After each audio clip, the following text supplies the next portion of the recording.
The Invisible City by Clark Ashton Smith. Originally published 1932. Read by Darrell T. Smith II for my channel, Quasar Spectra. "Confound you," said Langley in a hoarse whisper that came with effort through swollen lips, blue-black with thirst. "You've gulped about twice your share of the last water in the Lob Nord Desert." He shook the canteen which Furnham had just returned to him and listened with a savage frown to the ominously light gurgling of its contents. The two surviving members of the Furnham archaeological expedition eyed each other with newborn but rapidly growing disfavor. Furnham, the leader, flushed with dark anger beneath his coat of deepening dust and sunburn. The accusation was unjust, for he had merely moistened his parched tongue from Langley's canteen. His own canteen, which he had shared equally with his companion, was now empty. Up to that moment the two men had been the best of friends. Their months of association in a hopeless search for the ruins of the semi-fabulous city of Khobar had given them abundant reason to respect each other. Their quarrels sprang from nothing else than the mental distortion and morbidity of sheer exhaustion, and the strain of a desperate predicament. Langley, at times, was even growing a trifle light-headed after their long ordeal of wandering on foot through a land without wells, beneath a sun whose flames poured down upon them like molten lead. "We ought to reach the Tarim River pretty soon," said Furnham stiffly, ignoring the charge and repressing a desire to announce in mordant terms his unfavorable opinion of Langley. "Well, if we don't, I guess it'll be your fault," the other snapped. "There's been a jinx on this expedition from the beginning, and I shouldn't wonder if the jinx were you. It was your idea to hunt for Khobar anyway. I've never believed there was any such place." Furnham glowered at his companion, too near the breaking point himself to make due allowance for Langley's nerve-wrought condition, and then turned away, refusing to reply. The two plodded on, ignoring each other with sullen ostentatiousness. The expedition, consisting of 5 Americans in the employ of a New York museum, had started from Khotan 2 months before to investigate the archaeological remains of eastern Turkestan. Ill luck had dogged them continuously, and the ruins of Khobar, their main objective, said to have been built by the ancient Ulgurs, had eluded them like a mirage. They had found other ruins, had exhumed a few Greek and Byzantine coins, and a few broken Buddhas, but nothing of much novelty or importance from a museum viewpoint. At the very outset, soon after leaving the oasis of Cherchen, one member of the party had died from gangrene caused by the vicious bite of a Bactrian camel.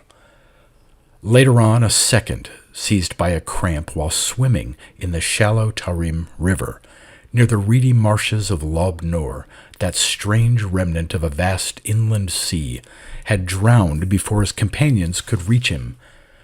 A third had died of some mysterious fever. Then, in the desert south of the Tarim, where Furnham and Langley still persisted in a futile effort to locate the lost city, their Mongol guides had deserted them, taking all the camels and most of the provisions, and leaving to the two men only their rifles, their canteens, their other personal belongings, the various antique relics they had amassed, and a few tins of food.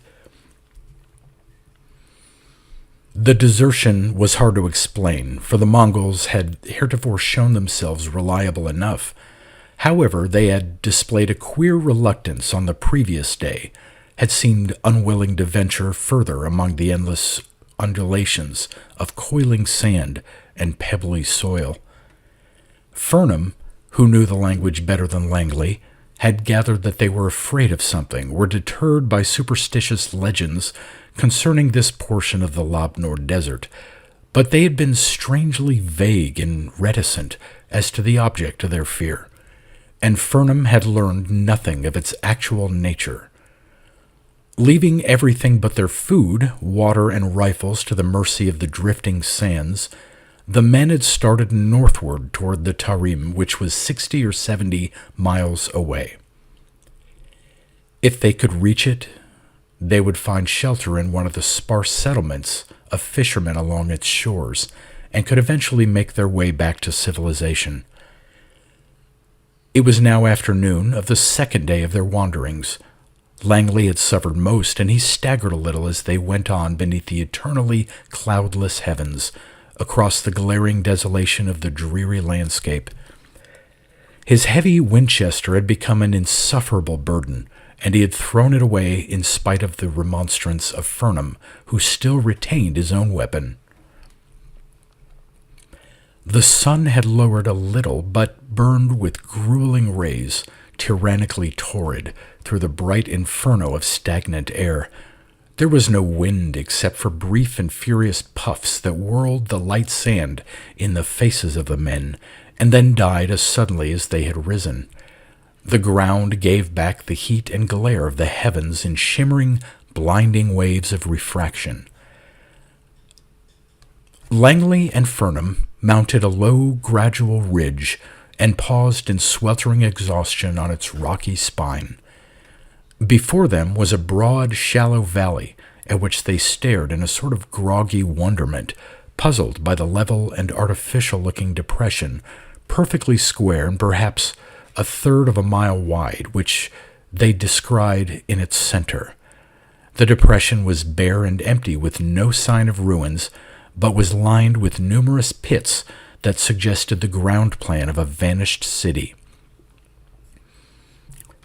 The men blinked, and both were prompted to rub their eyes as they peered through flickering heat waves, for each had received a momentary impression of flashing light, broken into myriad spires and columns that seemed to fill the shallow basin and fade like a mirage.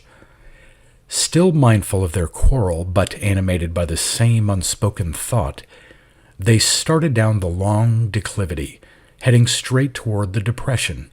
If the place were the site of some ancient city, they might possibly hope to find a well or water spring. They approached the basin's edge and were puzzled more and more by its regularity. Certainly it was not the work of nature, and it might have been quarried yesterday, for seemingly there were no ravages of wind and weather in the sheer walls, and the floor was remarkably smooth except for the multitude of square pits that ran in straight, intersecting lines, like the cellars of destroyed or unbuilt houses. A growing sense of strangeness and mystery troubled the two men, and they were blinded at intervals by the flash of evanescent light that seemed to overflow the basin with phantom towers and pillars. They paused within a few feet of the edge, incredulous and bewildered. Each began to wonder if his brain had been affected by the sun. Their sensations were such as might mark the incipience of delirium. Amid the blasts of furnace-like heat, a sort of icy coolness appeared to come upon them from the broad basin, clammy but refreshing, like the chill that might emanate from walls of sunless stone. It revived their fainting senses and quickened their awareness of unexplained mystery. The coolness became even more noticeable when they reached the very verge of the precipice. Here, peering over, they saw that the sides fell unbroken at all points for a depth of 20 feet or more. In the smooth bottom, the cellar-like pits yawned darkly and unfathomably. The floor about the pits was free of sand, pebbles, or detritus. "Christ, what do you make of that?" muttered Furnham to himself rather than to Langley. He stooped over the edge, staring down with feverish and inconclusive speculations. The riddle was beyond his experience. He had met nothing like it in all his researches. His puzzlement, however, was partly submerged in the more pressing problem of how he and Langley were to descend the sheer walls. Thirst and the hope of finding water in one of the pits were more important at that moment than the origin and nature of the square basin. Suddenly, in his stooping position, a kind of giddiness seized him, and the earth seemed to pitch deliriously beneath his feet. He staggered, he lost his balance, and he fell forward from the verge.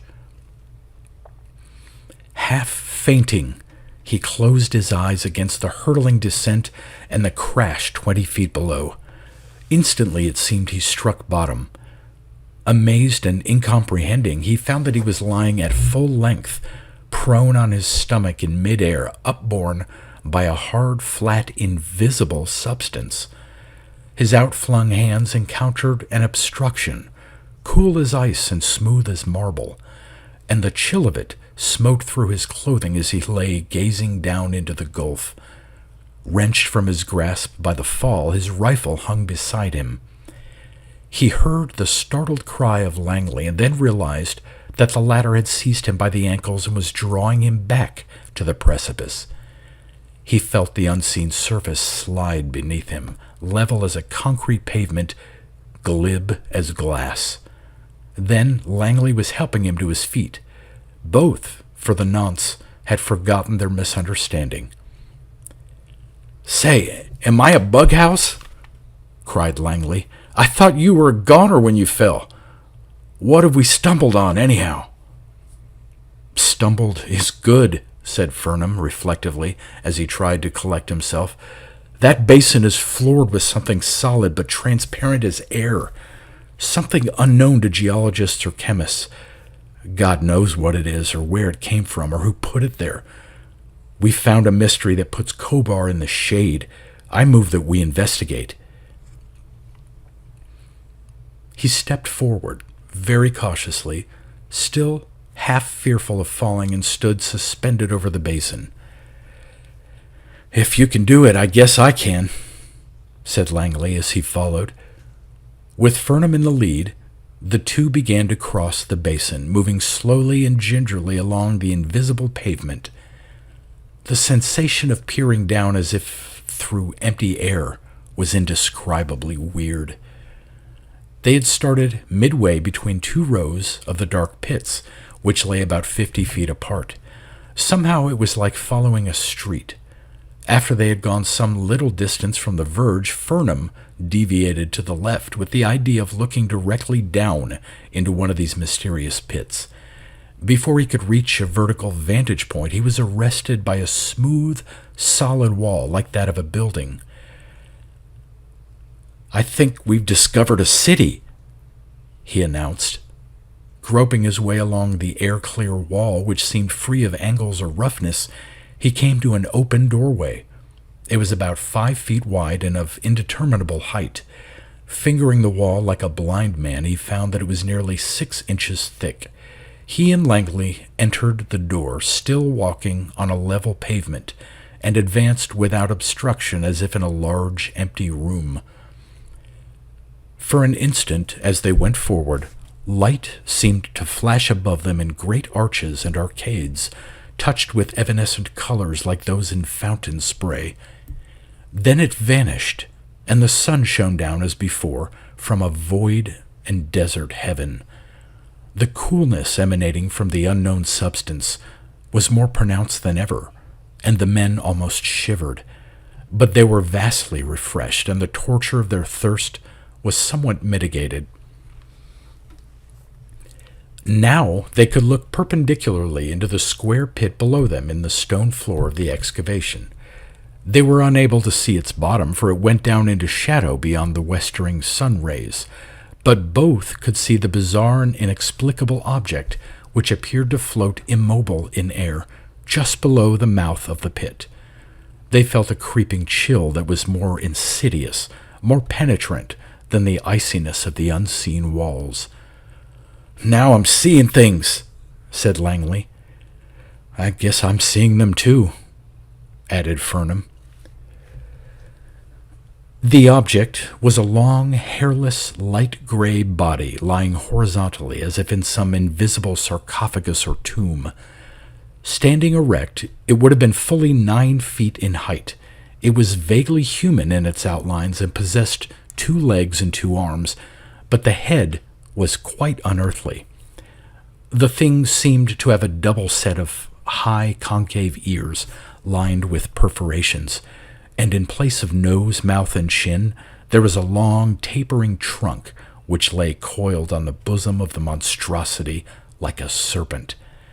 The eyes, or what appeared to be such, were covered by leathery, lashless, and hideously wrinkled lids. The thing lay rigid, and its whole aspect was that of a well-preserved corpse or mummy. Half in light and half in shadow, it hung amid the funereal, fathomless pit, and beneath it, at some little distance, as their eyes became accustomed to the gloom, the men seemed to perceive another and similar body. Neither could voice the mad, eerie thoughts that assailed them. The mystery was too macabre and overwhelming and impossible. It was Langley who spoke at last.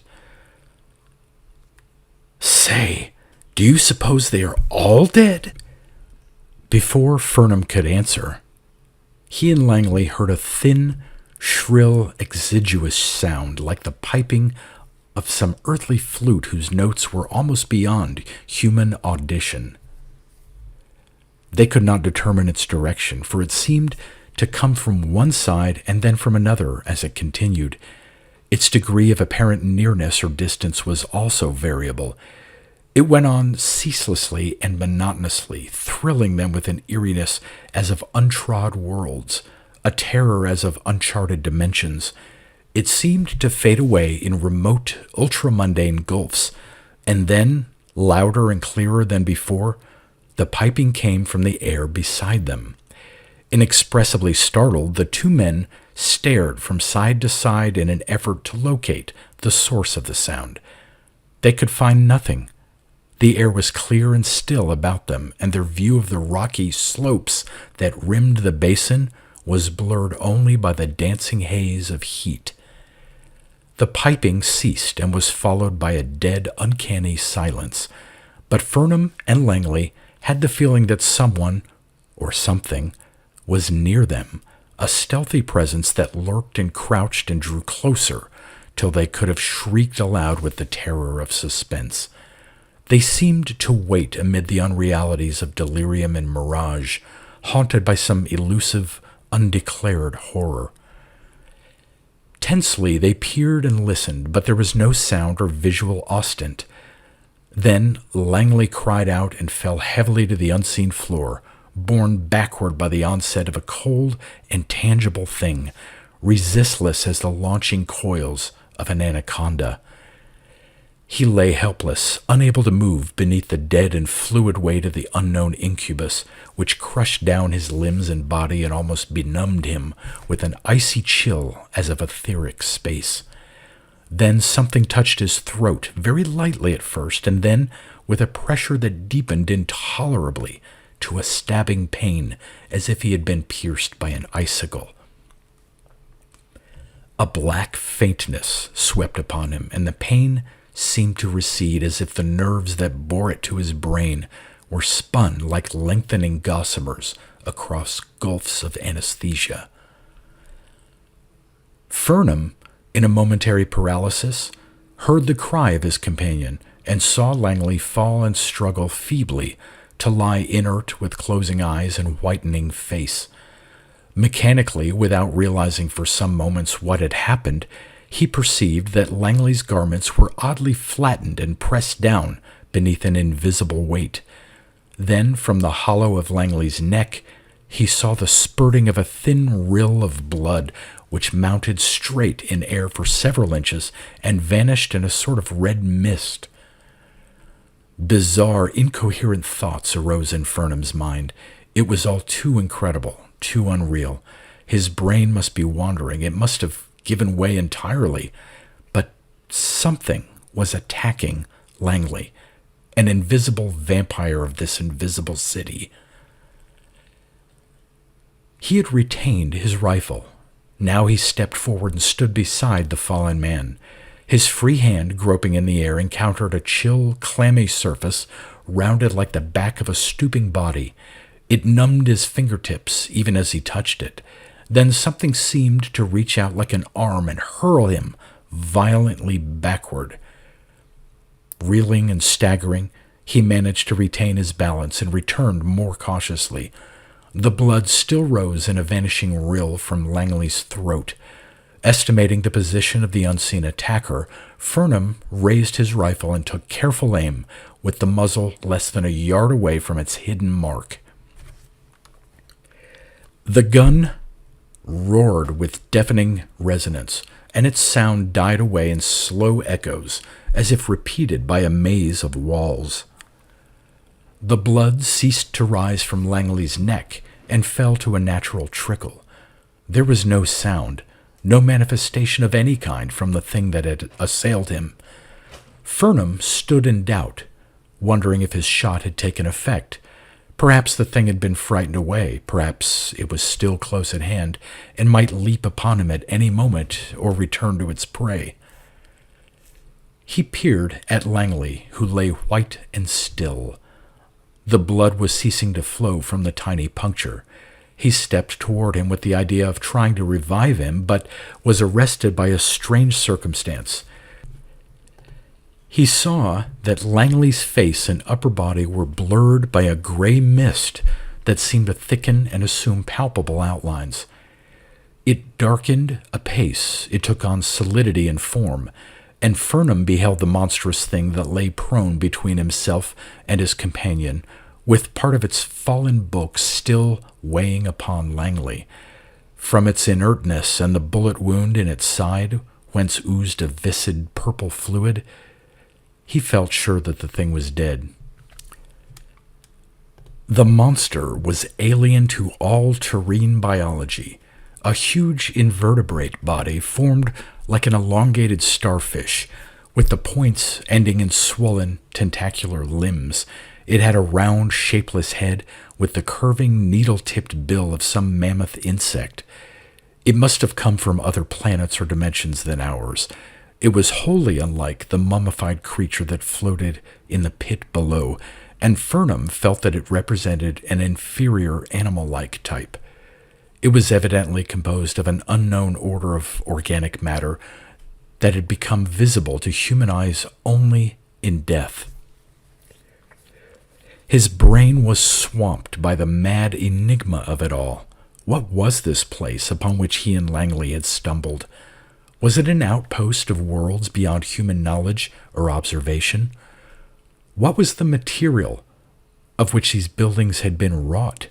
Who were their builders? Whence had they come? And what had been their purpose? Was the city of recent date, or was it perhaps a sort of ruin whose builders lay dead in its vaults, a ruin haunted only by the vampire monster that had assailed Langley? Shuddering with repulsion at the dead monster, he started to drag the still unconscious man from beneath the loathsome mass. He avoided touching the dark, semi-translucent body which lapsed forward, quivering like a stiff jelly when he had pulled his companion away from it.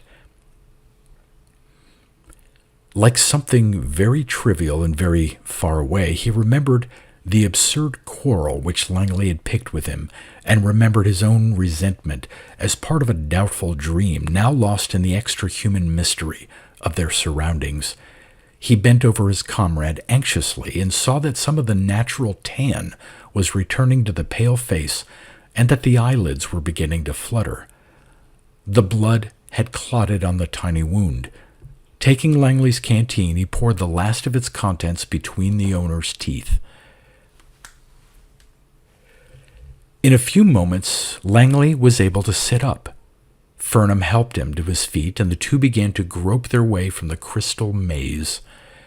They found the doorway, and Furnham, still supporting the other, decided to retrace their course along the weird street by which they had started to cross the basin. They had gone but a few paces when they heard a faint, almost inaudible rustling in the air before them, together with a mysterious grating noise. The rustling seemed to spread and multiply on every hand, as if an invisible crowd were gathering. But the grating soon ceased. They went on slowly and cautiously, with a sense of imminent, uncanny peril. Langley was now strong enough to walk without assistance, and Furnham held his cocked rifle ready for instant use. The vague, rustling sounds receded, but still encircled them. Midway between the underlying rows of pits, they moved on toward the desert precipice, keeping side by side.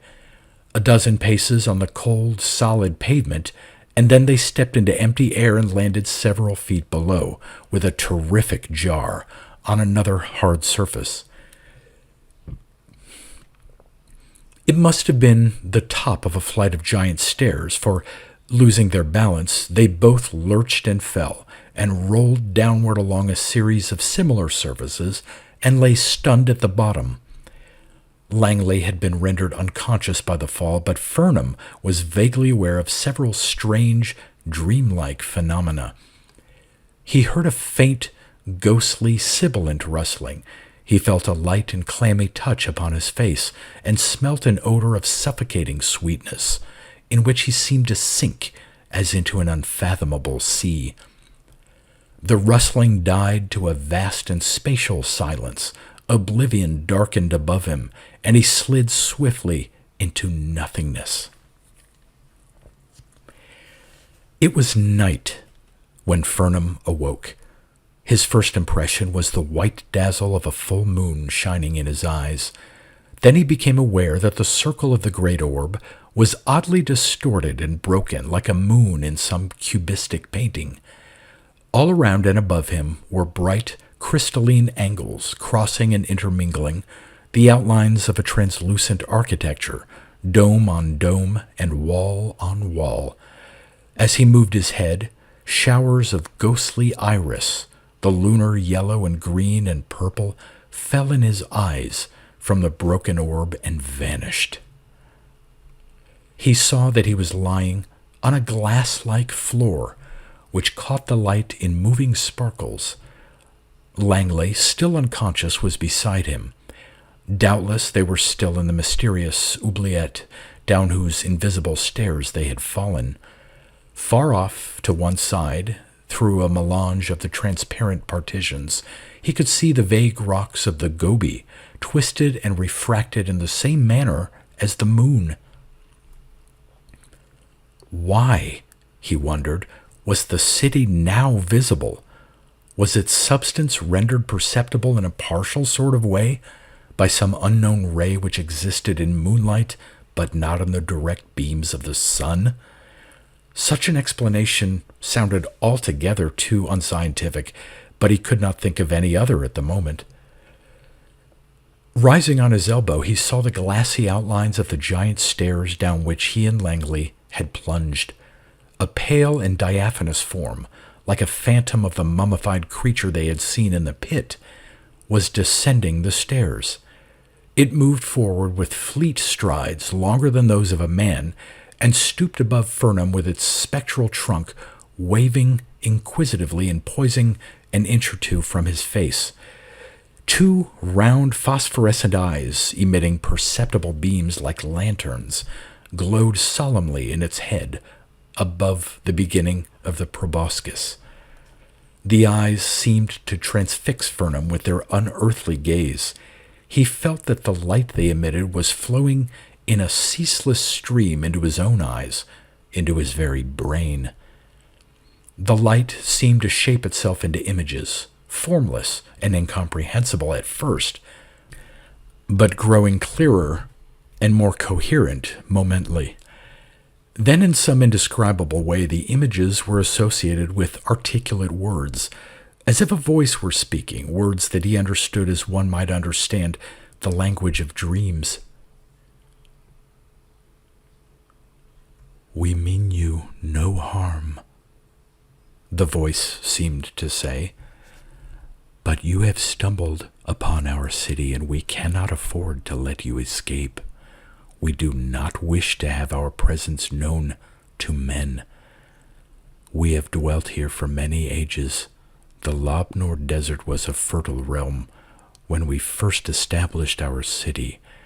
We came to your world as fugitives from a great planet that once formed part of the solar system, a planet composed entirely of ultraviolet substances, which was destroyed in a terrible cataclysm. Knowing the imminence of the catastrophe, some of us were able to build a huge space flyer in which we fled to the Earth. From the materials of the flyer and other materials we had brought along for the express purpose, we built our city, whose name, as well as it can be conveyed in human phonetics, is Sius. The things of your world have always been plainly visible to us, and in fact, due to our immense scale of perceptions, we probably see much that is not manifest to you. Also, we have no need of artificial light at any time. We discovered, however, at an early date that we ourselves and our buildings were invisible to men. Strangely enough, our bodies undergo, in death, a degradation of substance which brings them within the infraviolet range, and thus within the scope of your visual cognition. The voice seemed to pause, and Furnham realized that it had spoken only in his thoughts by a sort of telepathy. In his own mind, he tried to shape a question. "What do you intend to do with us?" Again, he heard the still, toneless voice. "We plan to keep you with us permanently. After you fell through the trapdoor we had opened, we overpowered you with an anesthetic, and during your period of unconsciousness, which lasted many hours, we injected into your bodies a drug which has already affected your vision, rendering visible to a certain degree the ultraviolet substances that surround you. Repeated injections, which must be given slowly, will make these substances no less plain and solid to you than the materials of your own world. Also, there are other processes to which we intend to subject you, processes that will serve to adjust and acclimate you in all ways to your new surroundings." Behind Furnham's weird interlocutor, several more phantasmal figures had descended the half-visible steps. One of them was stooping over Langley, who had begun to stir and would recover full consciousness in a few instants. Furnham sought to frame other questions and received an immediate reply. "The creature that attacked your companion was a domestic animal. We were busy in our laboratories at the time and did not know of your presence till we heard the rifle shots. The flashes of light which you saw among our invisible walls on your arrival were due to some queer phenomenon of refraction. At certain angles, the sunlight was broken or intensified by the molecular arrangement of the unseen substance." At this juncture, Langley sat up, looking about him in a bewildered fashion. "What the hell is all this? And where the hell are we?" he inquired as he peered from Furnham to the people of the city. Furnham proceeded to explain, repeating the telepathic information he had just received. By the time he had ceased speaking, Langley himself appeared to become the recipient of some sort of mental reassurance from the phantom-like creature who had been Furnham's interlocutor. For Langley stared at this being with a mixture of enlightenment and wonder in his expression. Once more, there came the still, superauditory voice, fraught now with imperious command. "Come with us. Your initiation into our life is to begin immediately. My name is Aisfa, if you wish to have a name for me in your thoughts. We ourselves, communicating with each other without language, have little need for names, and their use is a rare formality among us. Our generic name, as a people, is the Teesins." Furnham and Langley arose with an unquestioning alacrity. for which afterwards they could hardly account, and followed Aisfa. It was as if a mesmeric compulsion had been laid upon them. Furnham noted in an automatic sort of way as they left the oubliette that his rifle had vanished. No doubt it had been carefully removed during his period of insensibility. He and Langley climbed the high steps with some difficulty. Queerly enough, considering their late fall, they found themselves quite free of stiffness and bruises, but at the time they felt no surprise, only a drugged acquiescence in all the marvels and perplexities of their situation. They emerged on the outer pavement amid the bewildering outlines of the luminous buildings which towered above them with intersections of multiform crystalline curves and angles. Aisfa went on without pause, leading them toward the fantastic serpentine arch of an open doorway in one of the tallest of these edifices, whose pale domes and pinnacles were heaped in immaterial splendor athwart the zenith-nearing moon. 4 of the ultraviolet people, the companions of Aisfa, brought up the rear. Aisfa was apparently unarmed, but the others carried weapons like heavy-bladed and blunt-pointed sickles of glass or crystal. Many others of this incredible race, intent on their own enigmatic affairs, were passing to and fro in the open street and through the portals of the unearthly buildings. The city was a place of silent and phantasmal activity. At the end of the street they were following, before they passed through the arched entrance, Furnham and Langley saw the rock-strewn slope of the Lob Nor, which seemed to have taken on a queer filminess and insubstantiality in the moonlight. It occurred to Furnham with a sort of weird shock that his visual perception of earthly objects, as well as of the ultraviolet city, was being affected by the injections of which Aisfa told him. The building they now entered was full of apparatuses made in the form of distorted spheres and irregular discs and cubes, some of which seemed to change their outlines from moment to moment in a confusing manner. Certain of them appeared to concentrate the moonlight like ultra-powerful lenses, turning it to a fiery, blinding brilliance. Neither Furnham nor Langley could imagine the purpose of these devices, and no telepathic explanation was vouchsafed by Aisfa or any of his companions. As they went on into the building, there was a queer sense of some importunate and subtle vibration in the air, which affected the men unpleasantly. They could not assign its source, nor could they be sure whether their own perception of it was purely mental or came through the avenues of one or more of the physical senses. Somehow it was both disturbing and narcotic, and they sought instinctively to resist its influence. The lower story of the edifice was seemingly one vast room. The strange apparatuses grew taller about them, rising as if in concentric tiers as they went on. In the huge dome above them, living rays of mysterious light appeared to cross and recross at all angles of incidence, weaving a bright, ever-changing web that dazzled the eye. They emerged in a clear, circular space at the center of the building. Here, 10 or 12 of the ultraviolet people were standing about a slim column, perhaps 5 feet high, that culminated in a shallow basin-like formation. There was a glowing, oval-shaped object in the basin, large as the egg of some extinct bird. From this object, numerous spokes of light extended horizontally in all directions, seeming to transfix the heads and bodies of those who stood in a loose ring about the pillar. Furnham and Langley became aware of a high, thin, humming noise which emanated from the glowing egg and was somehow inseparable from the spokes of light, as if the radiance had become audible.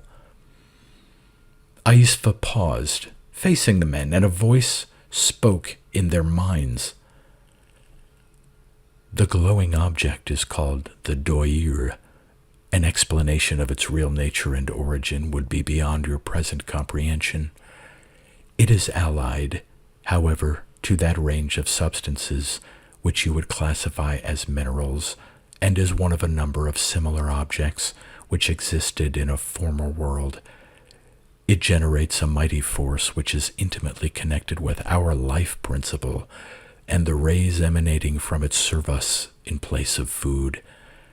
If the doyer were lost or destroyed, the consequences would be serious, and our life term, which normally is many thousand years, would be shortened for want of the nourishing and revivifying rays.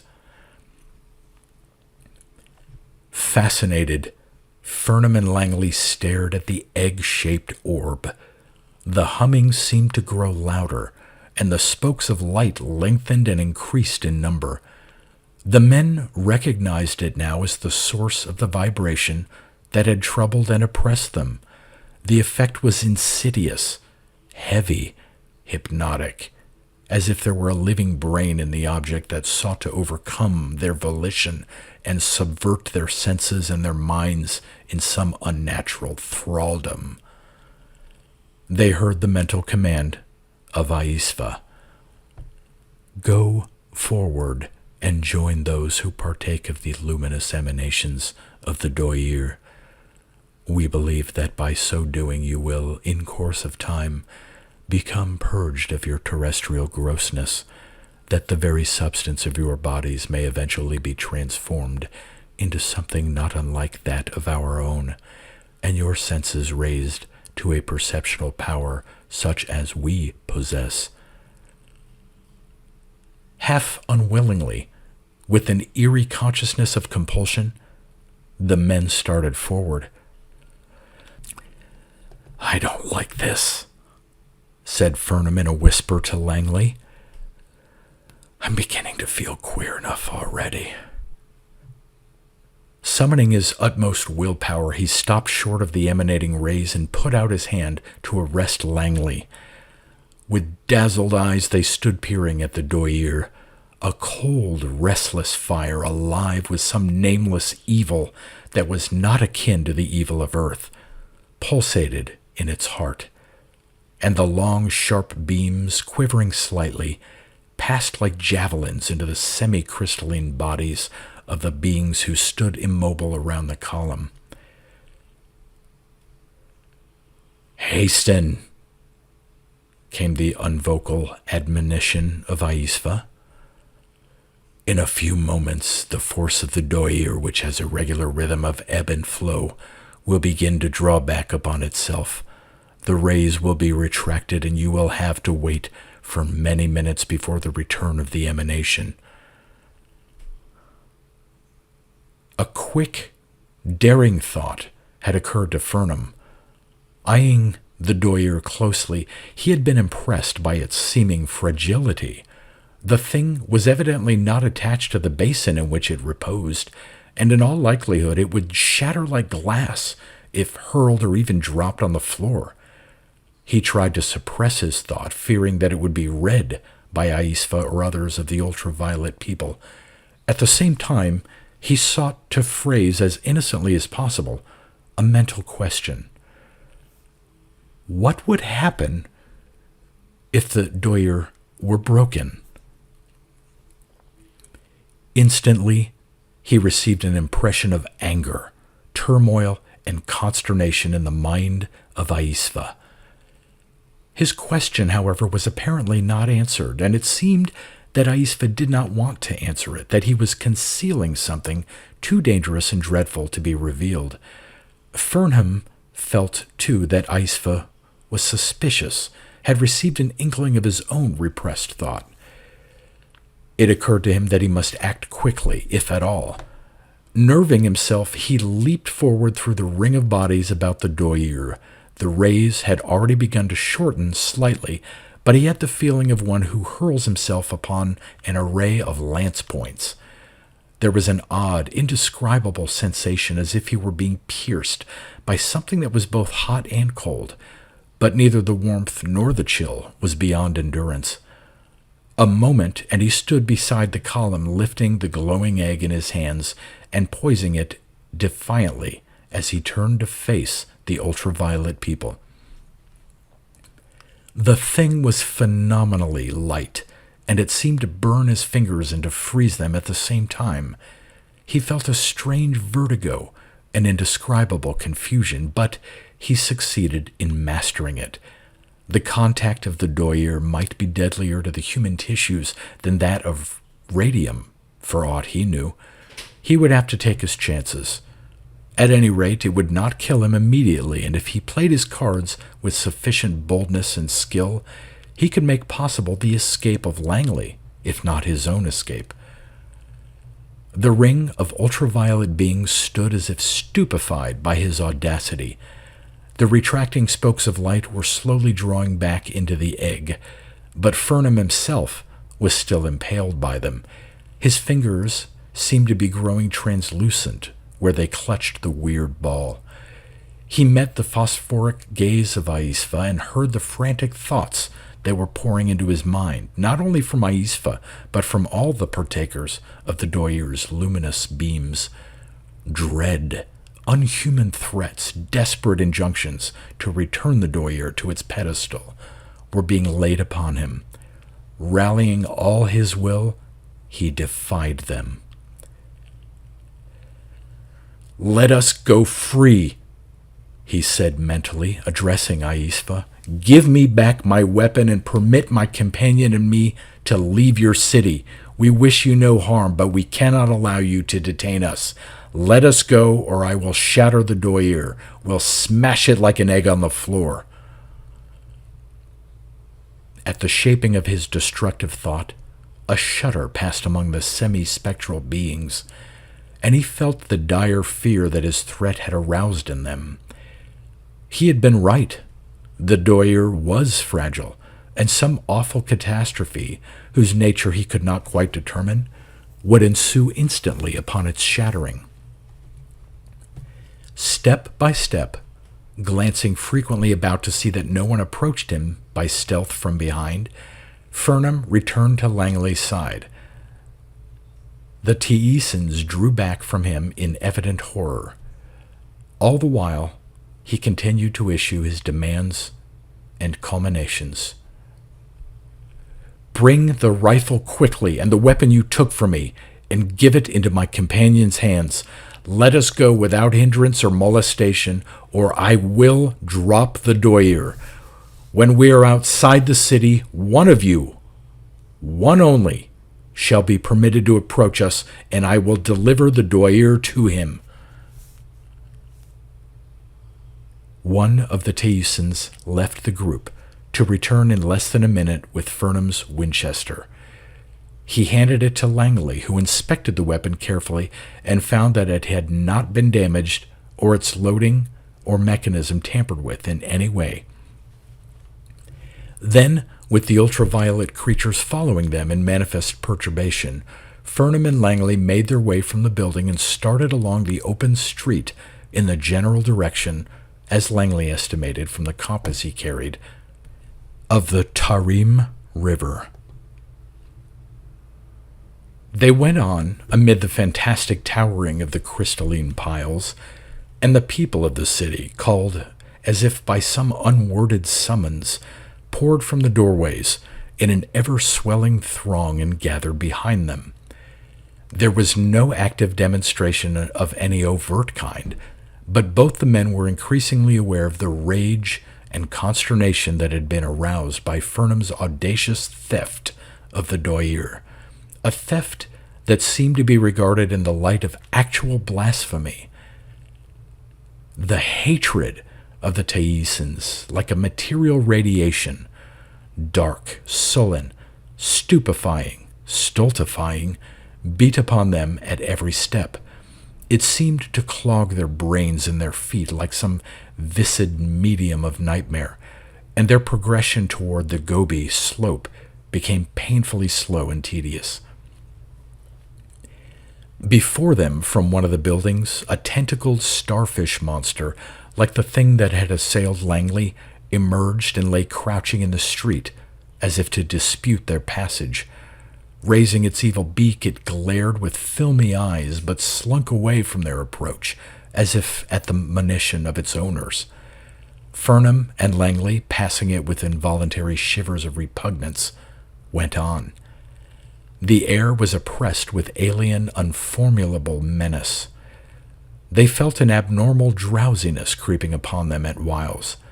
There was an unheard, narcotic music which sought to overcome their vigilance, to beguile them into slumber.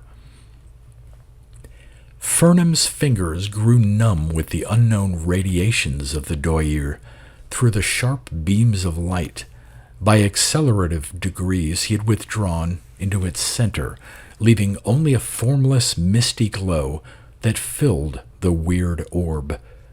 The thing seemed latent with terrible life and power.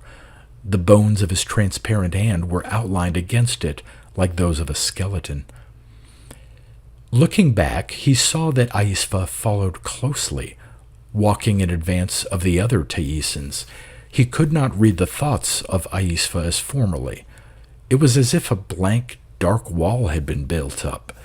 Somehow, he had a premonition of evil, of danger and treachery in some form, which he could not understand or imagine.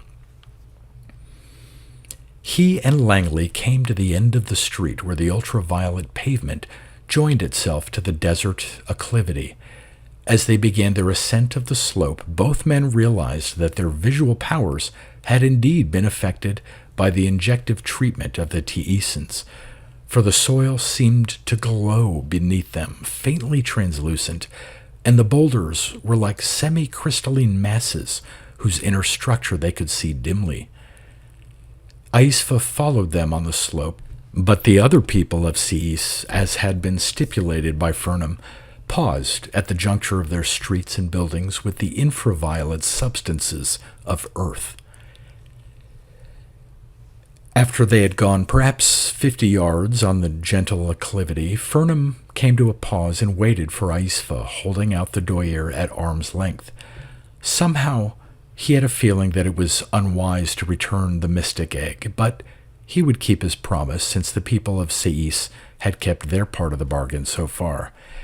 Aisfa took the Doyer from Fernham's hands, but his thoughts, whatever they were, remained carefully shrouded.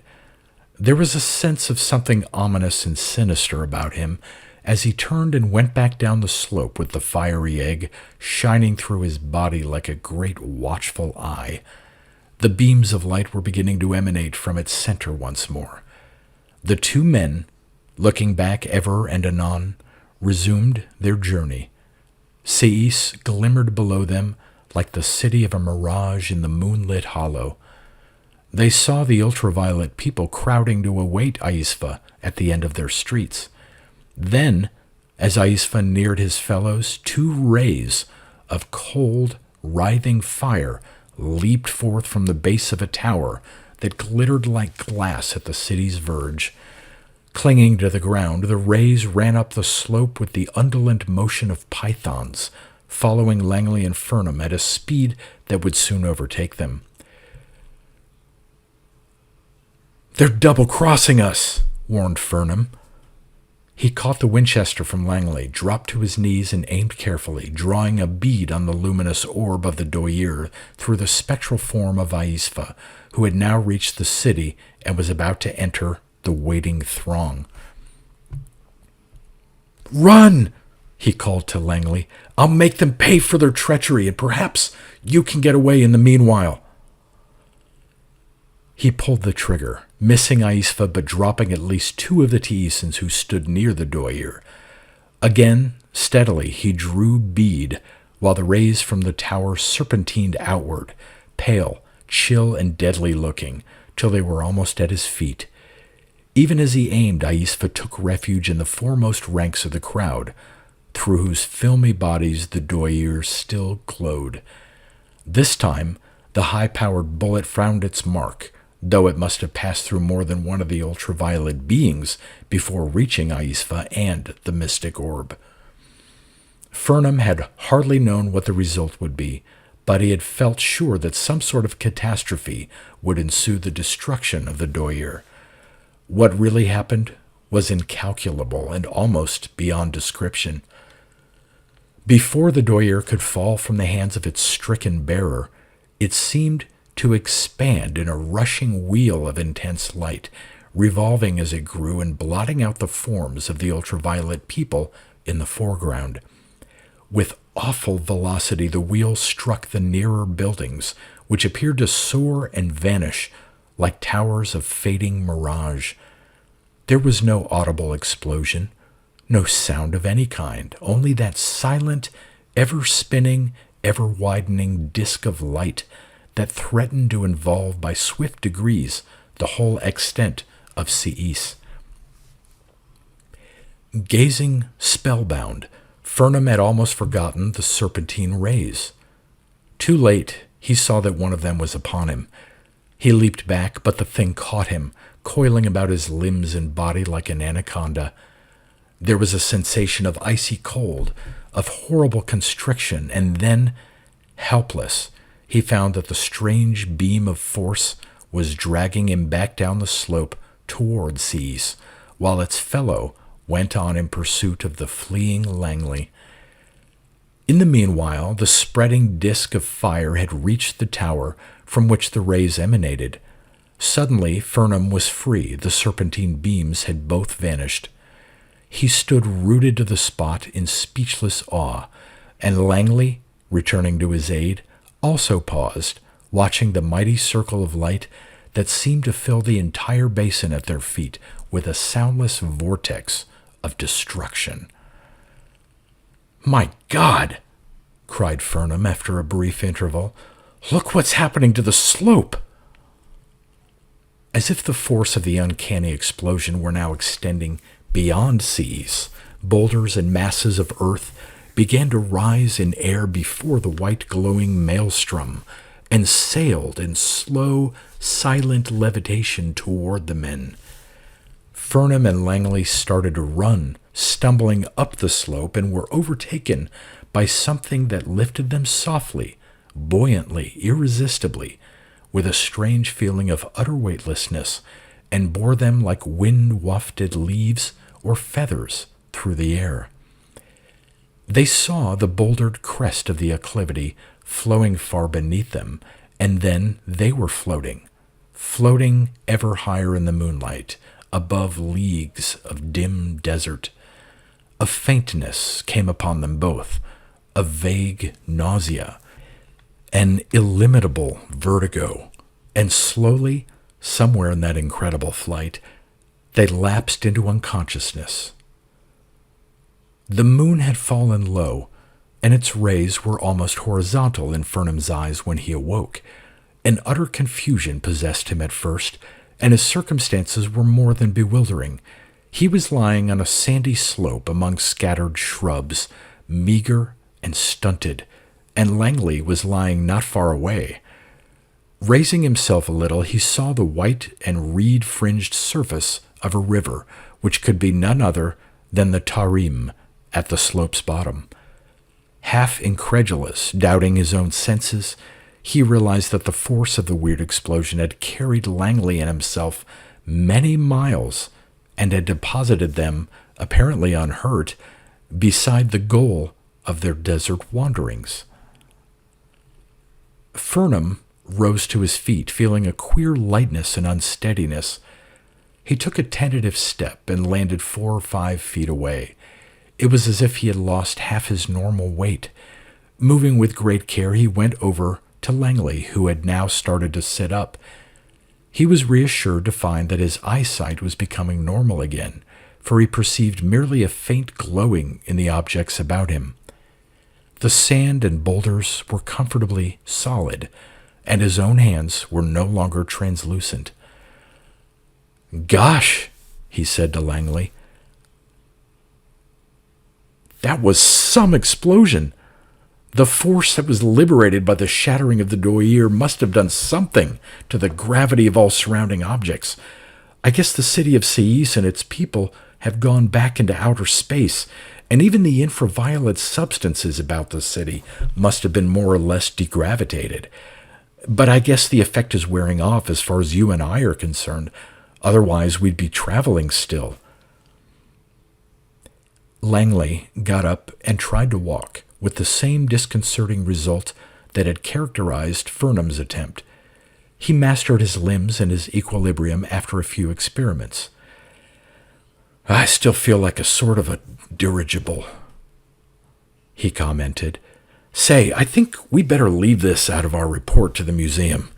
A city, a people all invisible in the heart of the Lob Nor, that would be too much for scientific credibility." "I agree with you," said Furnham. "The whole business would be too fantastic outside of a super-scientific story. In fact," he added a little maliciously, "it's even more incredible than the existence of the ruins of Kobar."